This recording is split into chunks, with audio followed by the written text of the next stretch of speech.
a conversar ahora con la diputada Erika Ñanco, quien está en el Congreso. Diputada, por favor, Buen día, bienvenida. diputada. Ay, sí, pues por fin la vemos. Como que yo nunca entiendo por qué nos dicen que presentemos a la gente antes de que se conecte. Que me cuesta, Pero me ya cuesta. está, ahí está Ahí Erika. está, Gracias quería por estar con nosotros. saludarla, quería saludarla. ¿Cómo está, diputada? Bienvenida al programa. Bien. Gracias, chiquillos. Bien, aquí Oh. estamos en el Congreso, efectivamente. ¿Y en qué están hoy día Tranquilo, en el creo. Congreso? Sí. Parece está más tranquilo, ¿no? ¿Qué hay de almuerzo hoy día? ¿No? ¿Está Hoy no más sé. tranquila la cosa? Por lo menos No ya no hay sé. nada agarrándose a combo. Hoy día creo que no. La verdad es que he estado en hartas reuniones, entonces he estado harto acá en la oficina, pero de lo que he visto abajo, al menos en sala, no se ve tanto. No, tengo que bajar en algún minuto porque me van a tener que, vamos a tener que entrar a votar y todo eso. Pero, Vamos directo al punto. pero por ahora, al menos en el rato que estuve ahí, no. Ayer estuvo tranquilo igual, como bien piola. A veces hay días como álgidos y otras veces hay como ya Hay más con- tranquilidad. A veces hay conversaciones desagradables en el Congreso y a veces hay silencio. Se la Así menciona. es, tal cual. Es muy cierto. Bueno, yo quería partir por este tema que está en la palestra y que tiene que ver con la renuncia de la diputada Veloso. Consuelo Veloso a la militancia de Revolución Democrática luego de las últimas informaciones que han aparecido sobre el caso que la prensa empresarial denomina fundaciones o convenios, ¿verdad? En las últimas informaciones, para como poner al día al público, dicen que el caso, lo que se supo finalmente es que esto sí estarían varias personas, más de las que se pensaba, involucradas y que como que se andaban ofreciendo puestos en fiestas. Todo muy desprolijo. Todo, pero de una desprolijidad alarmante, diría yo, en algunos casos. Pero lo que sucedió es que la diputada Veloso renuncia con una carta pública, ¿no es cierto? Y eso queremos preguntárselo a usted, diputada, cómo lo toman dentro de la bancada y dentro del partido también. Bueno, igual ha sido algo que nos llegó, como se dice comúnmente, como un balde de agua fría. No, no sabíamos Claro. de su decisión, nos enteramos igual em, por la prensa casi. Si bien ella nos había comentado ciertas intenciones, nunca nos concretó que eso se iba a llevar de manera efectiva. Entonces, igual, em, la forma en la cual nos enteramos, yo creo que a muchos nos dejó un poco dolidos. Pero más allá de eso, yo creo que hoy día a nosotros se nos vienen grandes desafíos. De hecho, desde que hemos estado en esta transcurso, como en este momento político, el desafío más grande que se nos da es poder levantar las reformas que Chile necesita. Y para poder levantar las reformas que Chile necesita, hay problemas que son muy importantes y hay otros problemas que hay que de cierta forma tratar de dejar que fluyan, porque la verdad es que si nos ponemos a preocupar de cada una de las cosas, al final no avanzamos. Entonces, la compañera hasta ahora nos ha mencionado que ella va a seguir en el comité. Al menos con nosotros, y eso ya es algo importante. Creo que si sus convicciones políticas están con las convicciones políticas que todos estamos defendiendo, con el levantar las reformas para Chile, con el levantar propuestas que tengan que ver con mejorar la calidad de vida de las personas, yo creo que todo eso tiene que ir en esa línea. Ahora, si ella decide que este espacio político en nuestro partido no es lo mejor para eso, está bien que haya tomado la decisión y que vea también por dónde cree que puede ser un mejor aporte, pero por lo menos nosotros, al menos como bancada, seguiremos trabajando firmemente para sacar adelante esta reforma. O sea, se viene la reforma de pensiones, se viene la ley de presupuesto, se viene un sinfín de cuestiones que durante este mes y noviembre principalmente van a estar muy álgidos, y la verdad es que creo que todos nosotros hemos estado también bastante de nuestra energía, de nuestro tiempo y disposición, abocándolo a ello. Así es que nada, yo nada más decirle a la compañera, y bueno, se lo dije a ella, que que le vaya bien nomás, desearle, por cierto, lo mejor. Nosotros vamos a seguir acá y sigamos, o sea, sigamos trabajando. Eso es al menos lo que a mí me interesa de poder levantar. Como que a nivel personal, creo que a mí me interesa de sobremanera que podamos tener realmente un país que Chile necesita. Imagínate, estaban hablando ustedes antes del proceso constituyente y de todas estas enmiendas que se están levantando y todas estas normas que se están aprobando, que están también atentando incluso con el retroceder con ciertos derechos que hemos ido ganando a nivel social. Y eso es una disputa súper importante que hay que dar. O sea, tenemos que entrar en un proceso de reflexión, tenemos que entrar en un proceso de entender qué es lo que se está votando en este proceso y de entender que lo que Chile hoy día necesita es gobernabilidad. Y esa Erika, gobernabilidad la podemos entregar siempre y cuando seamos conscientes de que debemos estar al menos unidos en las propuestas programáticas que nuestro presidente Gabriel Boric levanta desde su campaña y que se levanta con el Frente Amplio el año 2017. diputada, y él de particular, con respecto al momento en que se da esto, ustedes ya venían conversando con ella, ella les dijo que iba a renunciar, entiendo que el fin de semana había presentado ya esta carta al CERVEL, era algo que se olfateaba, y en segundo término, ¿cómo toman lo que ella plantea? Ella dice abiertamente ahí que hubo una defensa personal por sobre lo que debía ser una posición más neutral ante la investigación. ¿Eso ustedes lo cogen de buena manera? ¿Sienten que es atendible lo que ella dice al momento de la partida? Ahí lo estamos leyendo. ¿Se ven defensas basadas en vínculos personales más que la necesidad de resguardar el proyecto político? La compañera tiene el derecho de poder opinar lo que a ella se le plazca. O sea, no soy yo quien la va a venir a pautear en ese sentido. Sin embargo, nosotros al menos hemos llevado firmemente el resguardo del proyecto político y hemos defendido el proyecto político por sobre todas las cosas. Y eso es lo que nos queda a nosotros seguir haciendo. Por sobre todo lo que a mí me importa y lo que hemos conversado también con los demás miembros de la bancada es poder trabajar para Chile. Es poder trabajar por nuestros pueblos, poder trabajar por las mujeres dueñas de casa, por las mujeres que están hoy día en sistema, por ejemplo, levantar esta nueva política de cuidados que se habla mucho, es trabajar por levantar a la Araucanía de cuáles van a ser los mejores beneficios que van a ir para nuestros pueblos, y así sucesivamente. Son un montón de temas que tenemos que conversar. Por ende, la verdad es que este gobierno sí se ha estado haciendo cargo. Yo en ese sentido no puedo coincidir con la compañera en sus palabras, claramente no la puedo pautear, pero sí yo coincido. O sea, sí yo creo que hoy día sí hay una necesidad, al menos del gobierno, de poder levantar reformas estructurales que son importantes. Por ejemplo, el copago cero. El copago cero que ha beneficiado a miles de chilenos y chilenas para poder atenderse en un sistema público de gratuidad, de manera gratuita. Eso es algo que realmente hay que sobresaltar. O sea, si eso no significa un resguardo de un proyecto político, entonces, ¿qué es? Si eso no significa pensar en las mejoras que Chile necesita, entonces, ¿qué es? Yo creo que hoy día sí se están levantando esas propuestas y sí para eso estamos trabajando y aún nos quedan por lo menos 2 años y medio para poder seguir instalando distintas reformas e ideas y propuestas programáticas que van en esa línea. Así es que, nada, insisto, yo creo que nosotros seguiremos trabajando para ello. Se nos viene el desafío mucho más grande que es la unificación del Partido Frente Amplio. En eso hemos estado firmemente trabajando también con las compañeras de Comunes, compañeros de Convergencia Social, Revolución Democrática, Plataforma Socialista. Entonces, son discusiones que se van a ir dando también a nivel territorial, a nivel de base y obviamente al nivel en el cual nosotros hoy día nos desenvolvemos, que es el Congreso. Claro. Hassan. Bueno, el sistema de partidos políticos está en este momento en transformación, todas las alianzas están como construyéndose o reconstruyéndose, entonces debemos así, yo creo, dejar un rato ese debate. Quería preguntar por otra cosa. Y muy lamentablemente, el pueblo mapuche ha sido una de las minorías más discriminadas en este país. Tenemos esta cuestión de todo el discurso decimonónico que dice que los mapuches son flojos y borrachos y todo ese discurso de denostación.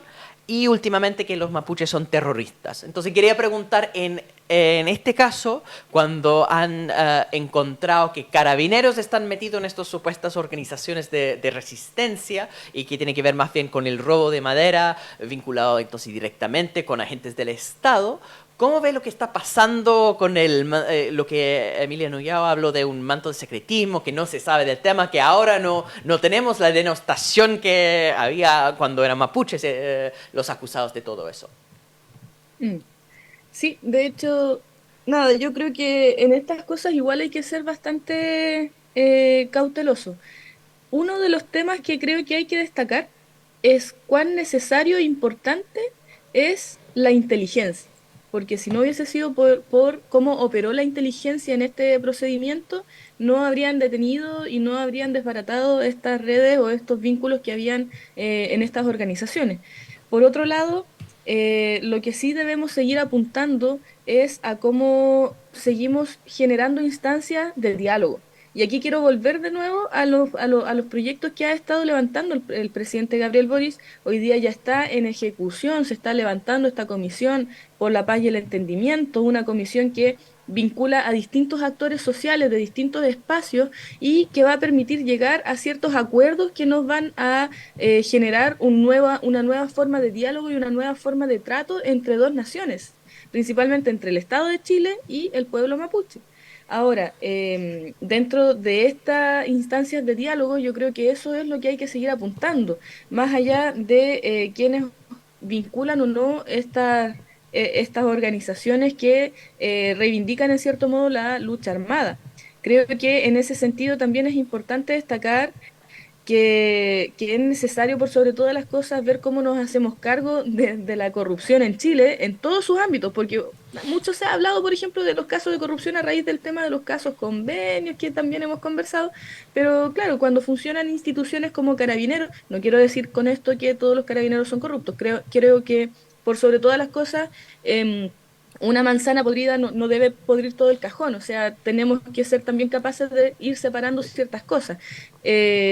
Yo creo que hay que destacar por sobre todo la labor que están realizando, por cierto, las policías en esta materia de investigación, policía de investigaciones, carabineros, qué sé yo, pero también entender que debemos también, por sobre todo, trabajar en que la corrupción no exista en ninguna de las instituciones. Hay que reconocer que igual Carabineros es una institución que básicamente igual es bastante proba.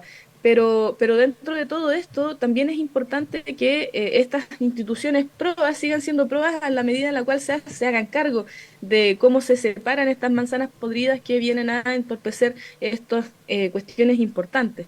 Em, yo creo que también es necesario ver cómo va la reforma de Carabineros, cómo va esta propuesta que levanta el presidente para poder tomar estas iniciativas y llevarlas a la carne. O sea, hoy día nos damos cuenta que con mayor razón es muy necesario que existan personas que tengan una mentalidad de no caer en estas situaciones de corrupción, porque para mí igual es una forma de corrupción, más allá del vínculo, y una corrupción bastante dolorosa también, porque estamos hablando de armas, o sea, de uso de armamento de fuego, de reivindicación de la violencia de cierta forma para ejercer en cierto modo un control territorial, pero justificándose en una causa que es legítima, pero que lamentablemente se deslegitima en el momento en el cual hay personas que están vinculadas con este tipo de cuestiones. Entonces, creo que eso es complejo de analizar. Ahora, qué bueno que se les haya dado de baja a estos carabineros, al que ya está en retiro. Creo que con mayor razón deben existir penas que también ayuden a paralizar esta cuestión. O sea, no puede seguir habiendo más carabineros que estén vinculados en estos casos. Y es algo que también pasó hace un par de meses atrás, cuando le hicieron el cuento del tío a los mismos carabineros un mes antes de que se roben los computadores en el Ministerio de Desarrollo Social. Un mes antes de eso pasó que se generó el cuento del tío y les robaron no sé cuántas, una caja fuerte con armamento también a las mismas policías. Entonces, esas cosas son las que nos hacen decir, pucha, necesitamos generar instancias que nos permitan tener mucho más control dentro de estas instituciones que son las que se supone que nos están cuidando. Claro, si son pruebas o no, ese es otro tema. Yo creo Personalmente, el robo que hicieron los altos mandos fue uno de los robos más grandes que ha sufrido nuestro país, recordémoslo Paco también. Gate, Por eso, Gate, claro. al Paco Gate me refiero, efectivamente, que todavía no terminan, van en 35.000 millones, pero esa investigación no ha cerrado. Recordemos también que hay carabineros que hacían con autos robados también, en estos como corrales, ¿no es cierto? También Sí. robaban. Corrupción hay demasiada dentro de una institución, a mi parecer, que debería ser más proba.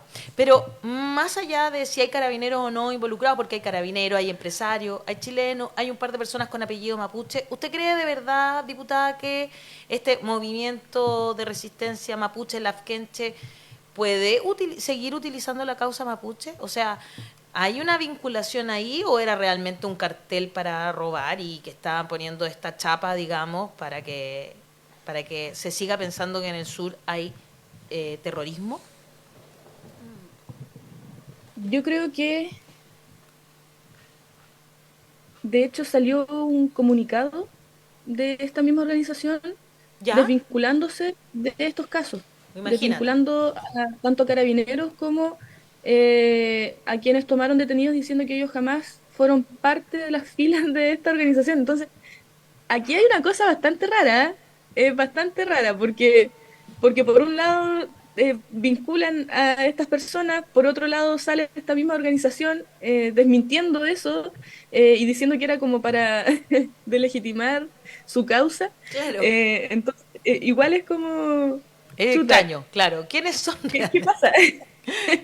Claro. ¿Y cuál es la causa real? O sea, por cierto que yo he sido una fiel creedora de la autonomía, de la autodeterminación y de poder entregarnos nosotros mismos esta forma de poder llevar a cabo nuestros procesos como pueblos. Yo creo que eso es legítimo.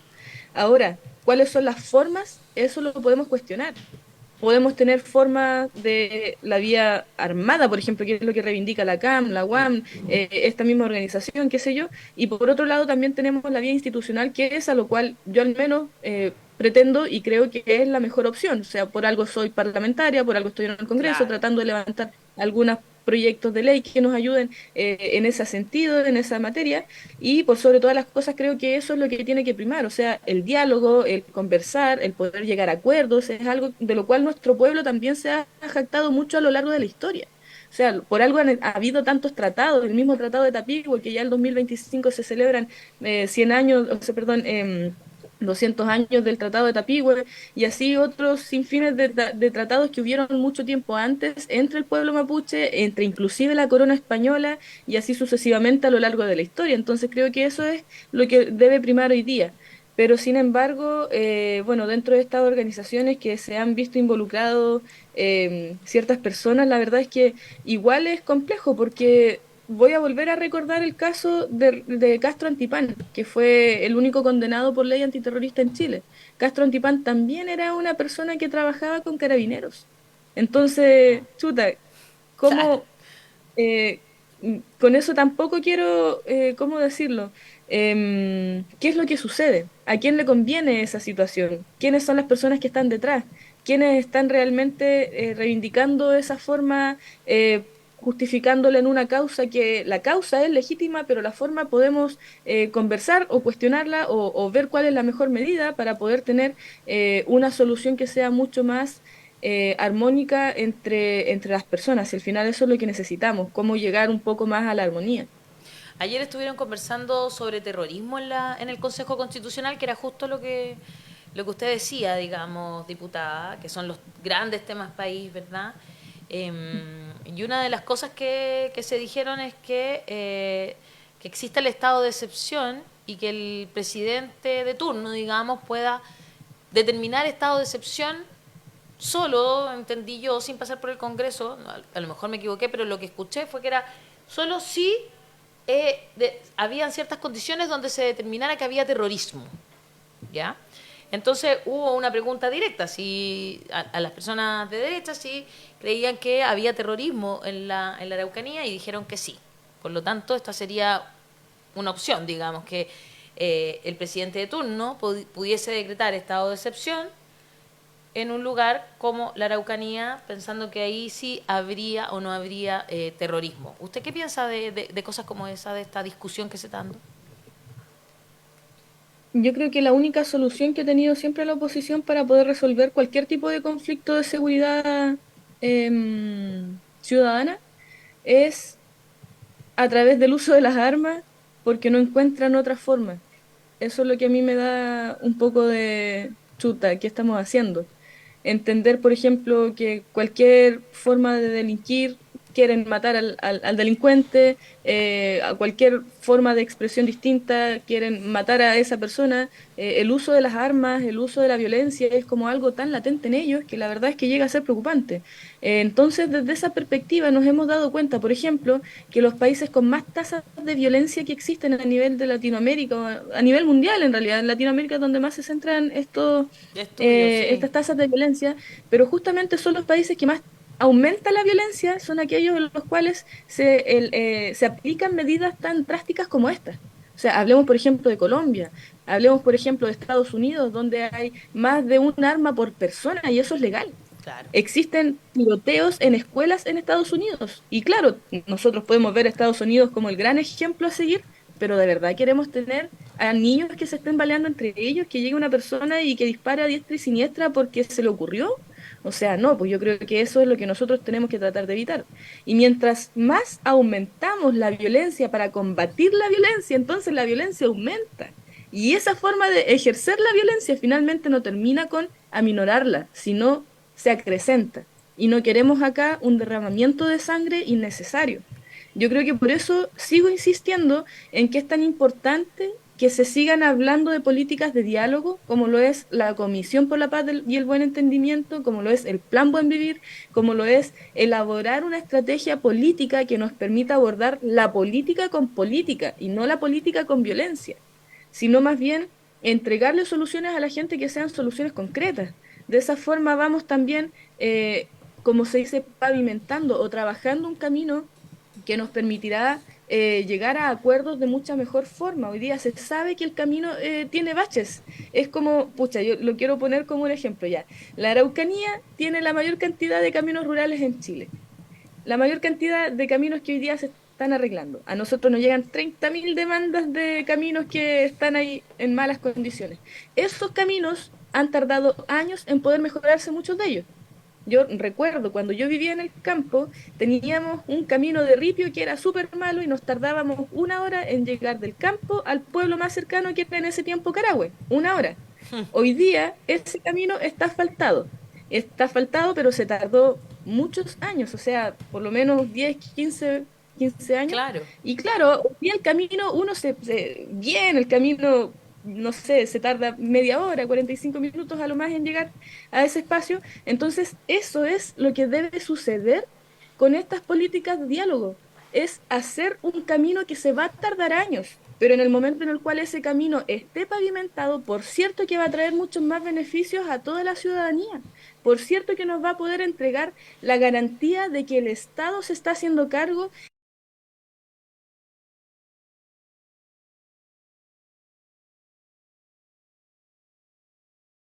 Así es que, claro, si nosotros nos fuésemos a haber arreglado ese camino a través de la fuerza, porque vamos a mejor poner puros militares, ¿dónde se arregla el camino? ¿De qué sirve? No, no, claro, los militares pueden arreglar el camino y bien, pero no, pues es el Estado el que tiene que hacerse cargo de esa tarea, porque no son los militares los que tienen que hacer el pavimento del camino. Entonces, eso es como, bueno, quizás es un ejemplo muy burdo el que estoy poniendo. No, pero y se no sé si entiende la ha analogía. quedado la analogía. Sí, Pero claro, una vez que ya tenemos ese camino armado, todo se vuelve mucho más fácil. es verdad, diputada. Suscribo todo lo que dice. La quiere devolver algo que está pasando ahora, porque está declarando en fiscalía en este minuto Rodrigo Díaz, que fue gobernador del Biobío, como imputado, como testigo y también como querellante. Luciano Rivas de la Araucanía también está como imputado, ya también ha prestado parte de declaración por el caso Convenio. ¿Cómo analiza usted el rol y la investigación que se ciñe sobre los gobernadores en estas circunstancias? A mí me parece bien que se tengan que investigar a los gobernadores. Recordemos que la mayor cantidad de dineros de traspasos de fondos directos que se hicieron fue justamente desde los gobiernos regionales hacia instituciones privadas. Eso, y la Araucanía, el gobernador de la Araucanía fue el que más recursos se entregó a nivel nacional. Me gustaría que eso también pudiera quedar como claro. Justo el día de ayer, nosotros, bueno, los días lunes y jueves sesiona la Comisión Especial Investigadora que está analizando los proyectos de asentamientos precarios en Antofagasta. Y ayer se citaron a los gobernadores de Antofagasta, de Aysén y de la Araucanía para que vengan a dar su declaración. Y obviamente va a hacerles preguntas, qué sé yo. En esta ocasión solo asistió el gobernador de Antofagasta y fue el único que llegó, como uno le bien dice coloquialmente, a dar cara. Ni el gobernador de Aysén llegó, ni el gobernador de la No Araucanía. te creo. ¿Y Se qué dijeron? excusaron, se excusaron de que por agenda no podían estar, Ya. pero chuta, por agenda hay muchas cosas importantes que uno también puede decir o no, y la verdad es que su testimonio era muy necesario, porque eso también a nosotros nos permite poder investigar de mejor manera. Nosotros no somos un tribunal ni tampoco vamos a condenar a nadie, esto solamente se hace en una comisión especial investigadora, a modo de recabar antecedentes que nos permitan a nosotros también trabajar en proyectos de ley que nos ayuden a mejorar la situación actual. Entonces, claramente su declaración, su exposición era necesaria, es importante para poder analizar estos casos de traspasos de fondos de manera mucho más global y mucho más transversal. Recordando además que los gobiernos locales son autónomos, no dependen del gobierno central. Entonces eso también responde a cómo hoy día existe, por ejemplo, una necesidad.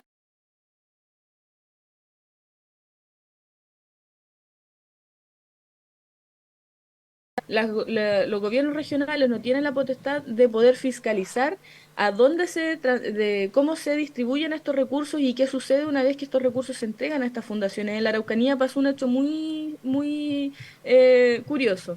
De los 9.257 millones que se transfirieron por trato directo a distintas fundaciones, muchas de estas fundaciones, Vladimir Nazor, Instituto Hernando de Magallanes, Fundación Coihue, hicieron luego levantamiento de bases concursables internas para licitar nuevamente los proyectos que ellos habían ganado. Y esas licitaciones no hay información de hacia dónde se fueron, a quién se las pasaron. Entonces, pucha, es la plata de todos y todos los chilenos básicamente que se está utilizando en esa forma. Entonces, ahí hay ¿cómo se dice? Un vacío que se tiene que rellenar, ya sea a mi parecer, con más personas que puedan estar cumpliendo una labor de fiscalización, que tengan un equipo capacitado de poder saber cómo se están distribuyendo estos dineros, que no se les estén entregando, por ejemplo, a los amigos de los GORE o a los amigos de los CORE o a los amigos de los políticos, que se da mucho esa cuestión del amiguismo también y que se entregan cuestiones para hacer campañas políticas, qué sé yo. Pero claro, ahí estamos al debe en eso. Me parece que bueno que estén ellos declarando en fiscalía, será el Poder Judicial quien determine si existe culpabilidad o no de ellos en estos casos. Pero ambos de están todas imputados formas, ya. creo que, Así que eso es claro, un paso. nosotros tenemos que seguir trabajando en mejorar la probidad, al menos dentro de las instituciones en las que nos encontramos políticamente. Me parece muy importante Somos que lo que está independientes de los pasando poderes en estos fácticos. momentos, Rodrigo, que se lo hayamos preguntado Llevamos a más la de 3 diputada, que años además estuvo generando detrás contenido justamente y de periodismo estas interpretativo. acusaciones, quien develó de cierta manera. Queremos una Diputada, sociedad usted nos más vino a justa, contar sobre con eso el derechos otro día, y ¿no es economía cierto? sostenible. Lo que pasaba con el gobernador Rivas y bueno, todo lo que estaba Le damos pasando ahí voz en la a los que zona de importan. la Araucanía, donde, claro, como usted decía, se hicieron unas cosas como... No, porque le preguntaban Hablamos a de lo Calao que lo que nadie hace. Entiendo que por estos Hazte parte de la institutos y resulta comunidad que de los los que había sobran vendido, como ingresando dice en nuestro la sitio diputada. Entonces, www.lavozdelosquesobran.cl me pasaron la plata, y no lo participa usé del donde la tenía que periodismo usar, y la información pero ahora yo ya no soy el independiente. dueño, así que no sé, Independiente pregúntenle de a otro más verdad. o menos. Increíble, que de un nivel de... Mira, esto es ridículo. Casi ya de un absurdo grande como ese capítulo de Los Simpsons cuando el señor Burns le traspasó el emprendimiento nuclear a Homero para que él se hiciera responsable Claro. de todos los problemas que habían. Así más o menos. Y no es chiste, por ahí vamos. Increíble. Diputada, muchas gracias por estar esta mañana aquí en La Voz de los que Sobran. y por Gracias a bueno, ustedes, chiquillos. por Un conversar gusto, como sobre todos los siempre. temas. Un abrazo grande. Sí, Muchas gracias, muchas gracias. Nos vemos. Que esté muy bien. La diputada Ñanco, como siempre, dando cara. ¿Ah? Sí, una persona que ha enfrentado fuertemente el doble estándar que existe.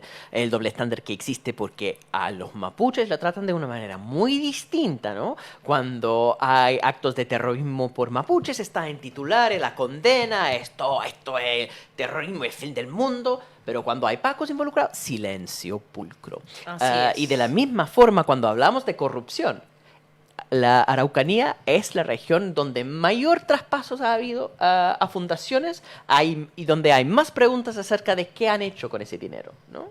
Desvío de fondos a cuentas personales de dirigentes políticos, pregunta abierta y válida, o malgasto del dinero porque tenía un destino y otro.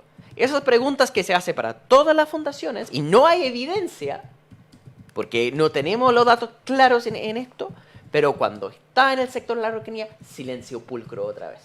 Curioso, ese doble estándar. Tal cual. Doble estándar que no nos dejaremos de denunciar. Muy bien.